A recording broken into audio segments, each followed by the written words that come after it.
आप देख रहे हैं live news Uttar Pradesh. Chief editor Rajkumar Sharma के साथ। जो है सच वही दिखाता है लाइव न्यूज उत्तर प्रदेश। हर खबर पर है हमारी नजर।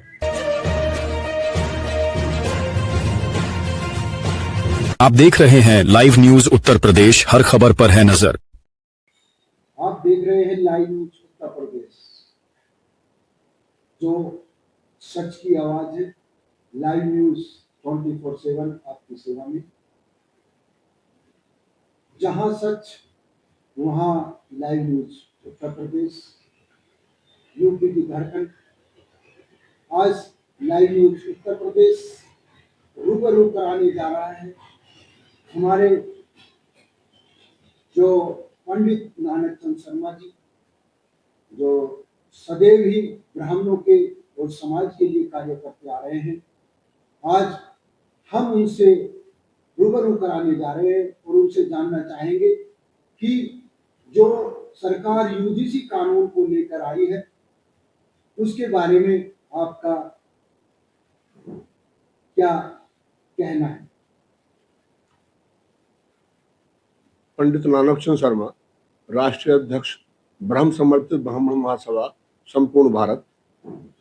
आपके चैनल के माध्यम से वर्तमान परिस्थितियों में जो सनातन धर्म, स्वर्ण समाज और ब्राह्मण समाज पर जो साजिश के तहत हमले किए जा रहे हैं, उसके संदर्भ में वर्तमान में केंद्र सरकार के द्वारा बिना किसी के मांग के यूजीसी का काला कानून इस देश में लगाने का काम किया। नाम उसे कुछ और दिया, लेकिन यूजीसी का काला कानून लगातार समाज में असमानताओं की भावना को बढ़ाने का काम, और जो हमारे नौजवान हैं उनके भविष्य पर प्रश्न चिन्ह लग गया है।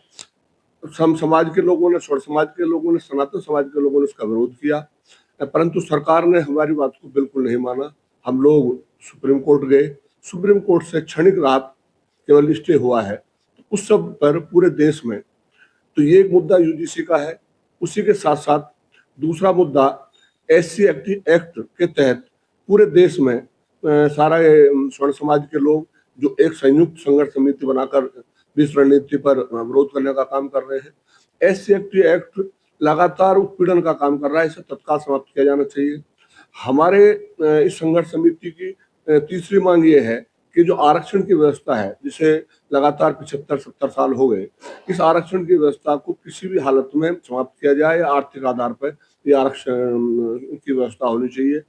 वर्तमान में माघ मेले में जगत गुरु शंकराचार्य, सनातन धर्म के सबसे बड़े गुरु अवधूतानंद जी महाराज, उनके शिष्य दंडी स्वामियों के साथ जो दुर्व्यवहार हुआ, ये सीधा सीधा सनातन पर हमला है।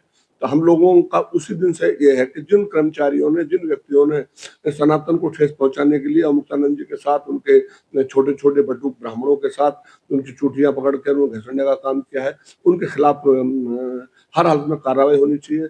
उससे पूर्व इस देश में एक ऐसी घटना घटी कि एक IAS कहता है, संतोष उरा नाम का, कि इस देश में आरक्षण तब समाप्त होगा जब ब्राह्मणों की बेटी मेरे बेटे के साथ शयन करेंगी।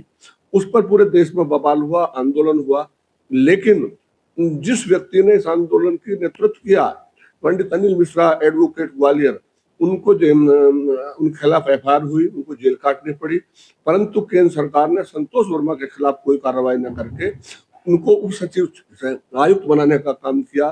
तो इसके हर हालत में हम पूरा समाज, जब तक उस संतोष वर्मा के खिलाफ कोई कार्रवाई नहीं होगी, लगातार आंदोलन करेंगे, संघर्ष करेंगे, अपनी सब चीजों पर आने का काम करेंगे। एक हम ब्राह्मण समाज के साथ जो बड़ी घटना घटी है, जब रामलला का आंदोलन चला, रामलला के आंदोलन में पूरे देश के सनातन धर्म के सभी साथियों ने अहम भूमिका निभाने का काम किया, लेकिन ब्राह्मण समाज उसकी अहम भूमिका निभा रहा था। जब उसकी नक्शा बना, सब कुछ बना, तो ब्राह्मण समाज के साथियों ने उस नक्शे को जब देखा तो ये कैसी विडंबना है कि कहाँ भगवान रामलला की स्थापना हो रही हो, उसमें अन्य दधीची जी का, विश्वामित्र जी का और जी के चित्र हो, लेकिन भगवान परशुराम जो रामचरितमानस के एक अभिन्न पात्र भी हैं, उनका कहीं पर पूरे उसमें उनका प्रतिमा न लगना, तो सब लोगों ने तय किया है कि राम जन्मभूमि पृष्ठभूमि पर ही भगवान परशुराम जी की का मंदिर, भगवान परशुराम जी की विशाल प्रतिमा लगनी चाहिए। ये ब्राह्मण समाज के साथ या भगवान परशुराम जी के साथ अन्याय है। रामलला की स्थापना तभी मजबूती साफ मानी जाएगी जब भगवान परशुराम जी की उसमें स्थापना होने का काम होगा। वर्तमान में अभी चलाया है घूसखोर पंडित, ये भी एक साजिश के तहत ब्राह्मणों के पर हमला है। और जब विरोध शुरू हुआ तो उसमें अगर कल उसको वापस ले लिया गया है उसे, लेकिन ये जो लगातार साजिश ब्राह्मणों के खिलाफ हो रही है, आज हम लोगों को हाथरस से चल करके दिल्ली पहुंचना था और इस देश में एक ऐसा शहर जिसकी पीसीएस में 15वीं रैंक थी, बरेली के सिटी मजिस्ट्रेट थे, उन्होंने आहत होकर के अंतःकरण की आवाज से सरकारी नौकरी से रिजाइन दिया।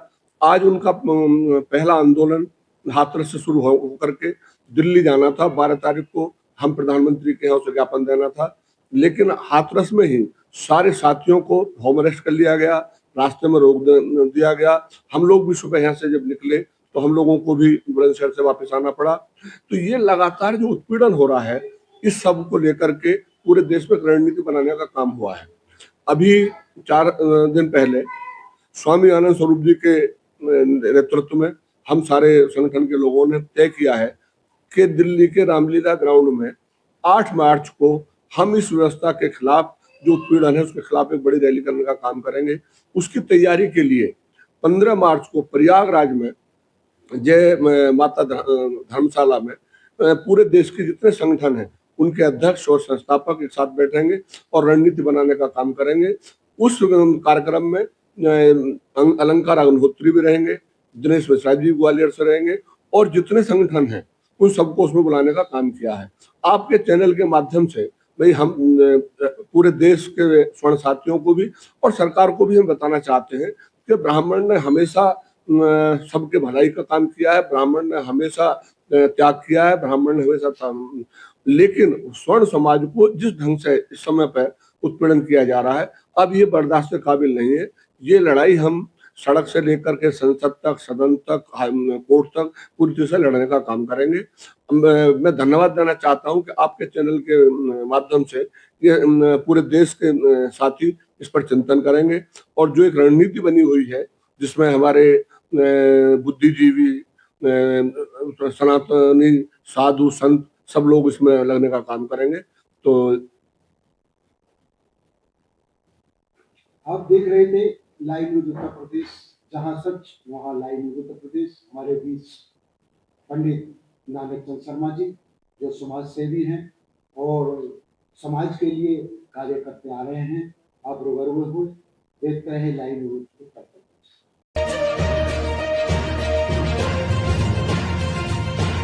आप देख रहे हैं लाइव न्यूज उत्तर प्रदेश, हर खबर पर है नजर।